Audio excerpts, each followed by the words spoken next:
Hello everyone, welcome back to my new blog. कैसे हैं आप लोग? आई होप सब लोग बहुत अच्छे होंगे। और सुबह सुबह शुरुआत हुई सूरज को देखने के साथ। बड़ा अच्छा व्यू रहता है जब सुबह उठो और सूर्यदेव के दर्शन हो जाए। तो सुबह की शुरुआत हो गई और ये बढ़िया बढ़िया गरम गरम चाय भी बन रही है। आप सब लोग भी आ जाइए, सब लोग साथ बैठकर एंजॉय करेंगे। तो कल शाम को आई थी, मतलब मेरी नंद आई थी और उनके बच्चे आए थे, मतलब मेरी दीदी, हस्बैंड की दीदी आई थी। तो शाम को कचौड़ी वगैरह सब बनी थी, पकौड़ी वगैरह भी सब कुछ बना था। लेकिन कुछ चीज़ें बच गई थी, तो ये हुआ कि इनको सुबह यूज़ कर लिया जाए, वरना फिर ये रखी रहेंगी तो फिर रखी ही रहेंगी। तो थोड़ा बेसन का बैटर भी बच गया था, एक दो कचौड़ियाँ भी बच गई थी, तो उन्हीं को गर्म करके सुबह का नाश्ता हो गया, वो सब यूज़ भी हो गया और सुबह सबके लिए चाय के साथ कुछ ना कुछ खाने के लिए हो गया। और जो आलू बच गया थे उनको फिर फ्राई कर लिया और इसके साथ ही दाल वगैरह बना लेंगे, वो दोपहर के लिए खाना हो जाएगा। तो अभी आलू फ्राई कर रहे हैं और आजकल सिर्फ आलू ही चल रहा है, क्योंकि कोई और सब्ज़ी अच्छी लगती ही नहीं है। जैसे गोभी हुआ या पत्ता गोभी, मटर, ये सब बिल्कुल खाने का मन ही नहीं करता है। इतना ज़्यादा हो गया इतने दिनों से, वही आलू गोभी, वही आलू पत्ता गोभी, इतना बोर हो गए कि कुछ और अच्छा ही नहीं लगता है। अब तो बस वही कद्दू, भिंडी, यही सब चीज़ें अच्छी लगने लगी हैं। लेकिन होली के बाद एक दो दिन तो कोई भी चीज़ नहीं अच्छी लगती है। बस यही होता है कि बस किसी तरीके से सिंपल सा दाल चावल मिल जाए या दही वही मिल जाए, वही खाने में अच्छा लगता है। क्योंकि सब इतना ऑयली रहता है, गुजिया, पापड़, नमक पारे, मिठाई, ये सब बहुत ज़्यादा हो जाता है। तो इस चक्कर से फिर कुछ और खाने का मन करता भी नहीं है। बस यही होता है किसी तरीके से बस कोई सिंपल सी चीज़ें दे दें, और बाहर का तो कुछ भी खाने का मन नहीं करता है। इतना हैवी हो जाता है त्योहारों में कि क्या बताएं। लेकिन अब साल भर का त्यौहार है, ना कुछ करो वो भी नहीं अच्छा लगता है कि साल भर का त्यौहार है, कोई घर आ जाए तो क्या सोचेंगे, हमें कुछ बना ही नहीं ऐसा लगता है। तो यही सब चीज़ें हैं तो करना पड़ जाता है, नहीं तो फिर इंसल्ट कौन करवाए। तो एक दो दिन ही सही हैवी खा लिया जाता है, उसके बाद फिर नॉर्मल खाने पे आ जाया जाता है।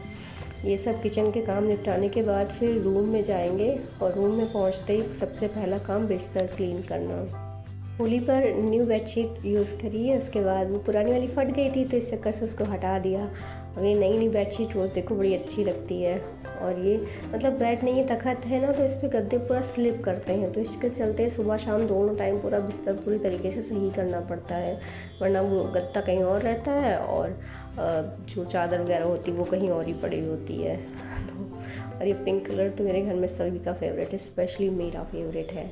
मुझे पिंक कलर बहुत अच्छा लगता है। तो इसको पूरा क्लीन करने के बाद सारे काम लगभग हो गया थे किचन के, और बच्चों की तो अभी छुट्टियां चल रही हैं। रिज़ल्ट अनाउंस हो गया बट न्यू सेक्शन अभी स्टार्ट नहीं हुआ है, वो मंडे से स्टार्ट हुआ है, यानी 24 तारीख से स्टार्ट होगा। तो 24 तारीख से रूटीन चेंज हो जाएगा एकदम ही। जितने बजे ये सब काम कर रही हूँ उतने बजे सारे काम हो चुके होंगे। और आज बहुत दिनों के बाद पढ़ाई शुरू करी, लगभग होली से 4-5 दिन पहले बंद हो गया था और आज शुरू किया है। तो पहले तो मन ही नहीं कर रहा था, क्योंकि अब मौसम एकदम से चेंज हुआ है, आलस भरे दिन शुरू हो गए हैं। मतलब फ्री हो तो नींद आती है, मन करता है सो जाए, लेकिन अब सोने से काम तो होने वाला नहीं, कितना सोएंगे। और फिर एग्ज़ाम सर पर है, अगर नहीं ध्यान दिया तो ये साल भी बर्बाद ही हो जाएगा। और धीरे धीरे समय हाथ से निकल ही रहा है और वो वापस नहीं आएगा। अब तक कि बहुत समय बर्बाद हो चुका है, अब समय बर्बाद करने की बारी नहीं है। बेटर यही होगा कि नींद को एक किनारे रखा जाए। ये हमेशा होगा, हर साल होगा, पिछले साल भी था, अगले साल भी होगा। आलस तो हमेशा रहता है, लेकिन इस आलस को दूर करके अपने जो हमारा टारगेट है उस पर फोकस करना हमारी सबसे बड़ी जिम्मेदारी है। अगर हम इससे पीछे हट गए तो अपने आप को कभी माफ़ नहीं कर पाएंगे। कि ये गोल्डन पीरियड है, एग्ज़ाम में भी जून या जुलाई में हो अभी कंफर्म नहीं है, लेकिन जब तक कंफर्म नहीं होता तब तक हम ऐसे बैठ तो नहीं सकते कि फ्री होके बैठें। तो काफ़ी दिन के बाद शुरू किया तो थोड़ा ही बहुत किया, क्योंकि एकदम से आप 3-4 दिन के गैप के बाद आप 6-7 घंटे नहीं पढ़ सकते हो, कोई भी नहीं पढ़ सकता है। जो बहुत ही ज़्यादा मतलब डेडिकेटेड होगा वो 4-5 दिन का गैप करेगा नहीं। मे बी अगर हो भी जाता है तो वही कर सकता है जो बहुत ज़्यादा डेडिकेटेड है। और मेरा क्या है कि रोज़ शेड्यूल चेंज होता है। फैमिली में रहकर एज अ हाउसवाइफ रोज़ीना आपको शेड्यूल नया बनाना पड़ता है, नया शेड्यूल फॉलो करना पड़ता है, नया डिसिप्लिन आपको मेंटेन करना पड़ता है। जब तक खुद ना करो तब तक कोई चीज़ होती नहीं, क्योंकि हमसे कोई नहीं कहेगा कि तुम पढ़ो जा करके, हमें अपना टाइम खुद निकालना पड़ता है। तो इसलिए अपने आप को सबसे ज़्यादा टाइम देना चाहिए और कोशिश ये करनी चाहिए कि अपना समय किसी और को ना दो, बर्बाद मत करो, ना फ़ोन में, ना रील्स में, ना यूट्यूब पर, क्योंकि ये गोल्डन पीरियड है। अगर ये पीरियड आपने अपने आप को यूटिलाइज़ कर लिया तो ये आपकी लाइफ भी सेट कर सकता है। यही सोचकर मैंने आज शुरू किया है और जो थोड़े बहुत काम बचे हैं वो कल हो जाएंगे और परसों बच्चों की बुक्स भी आ जाएंगी। तो मे बी मंडे से प्रॉपर तरीके से 8-9 घंटे की स्टडी शुरू हो जाएगी। उसको मैं आपके साथ बाकायदा डेली रूटीन के साथ शेयर करूँगी, डेली टारगेट के साथ शेयर करूँगी कि आज कौन सा टारगेट कंप्लीट हुआ है और क्या कंप्लीट करना बाकी है। अभी फ़िलहाल शाम के टाइम पर आ गए हैं, शाम को सारे कपड़े वगैरह इकट्ठे कर लिए और ये देखिए किसी सुबह जैसे बिस्तर सेका था वैसे तो मिल ही नहीं सकता है। तो सारे कपड़े फिर से उतार के फोल्ड करें, क्योंकि अब ड्रेस वगैरह भी धुल के रखनी है। बच्चों के स्कूल खुलने वाले हैं तो उनका भी तैयारी करनी है। जब रोज़ थोड़े थोड़े काम निपटाते हैं तो पता नहीं चलता है। जैसे आज ड्रेस धुल के रख दिए हैं, कल इसको प्रेस भी कर देंगे और मंडे से बच्चों के स्कूल प्रॉपर तरीके से खुल जाएंगे तो मुझे इतनी दिक्कत नहीं होगी कि संडे को मुझे अभी कपड़े वगैरह भी धुलने बच्चों की ड्रेस में।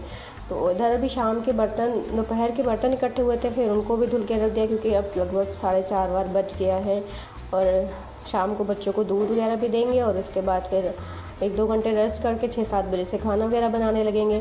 तो बीच बीच में थोड़ा टाइम मिलता है, बट ये काम मैं चाहती तो कर सकती थी। दोपहर में सबने खाना खा लिया था 2-2:30 बजे, उसी समय करके रख देती, बट आलस बहुत बुरी चीज़ है।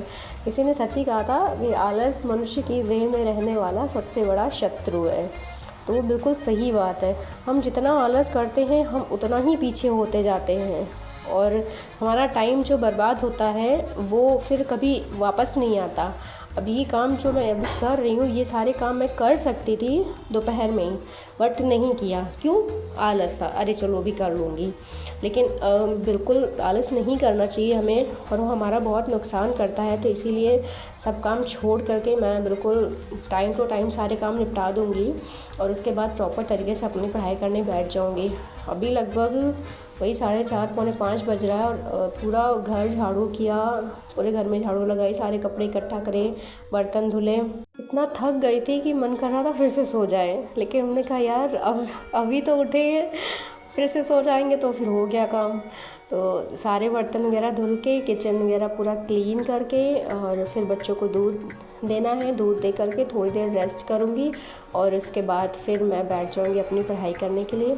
आप लोग मुझे कमेंट करके बताइए कि आप लोग अपने जीवन में कैसे हैं और मेरे ब्लॉग आपको कैसे लगते हैं। आप लोग क्या कर रहे हैं? स्टूडेंट हैं या फिर हाउसवाइफ हैं या फिर कुछ और वर्किंग प्लेस पर हैं, कुछ और काम कर रहे हैं? तो प्लीज़ मुझे ज़रूर बताइए ताकि मुझे भी थोड़ा बहुत मोटिवेट मिले।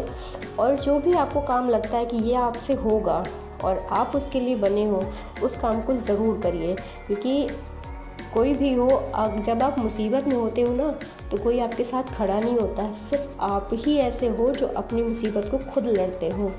तो रिश्तेदार, फ्रेंड्स और जो भी अगल बगल आस पड़ोस के लोग हैं वो सलाह देने के लिए बहुत हैं, बहुत सलाह देंगे आपको, लेकिन जब उनकी ज़रूरत होगी तब आपके साथ नहीं होंगे। तो बेटर ये है कि आप अपना डिसीज़न खुद लीजिए और खुद आगे बढ़िए। जब तक आप आगे नहीं बढ़ोगे आप अपनी लाइफ में कुछ नहीं कर सकते हो। तो कुछ इस तरीके से गुजरा मेरा आज का दिन। लगभग 1 घंटे या 1.25 घंटे ही पढ़ाई करी।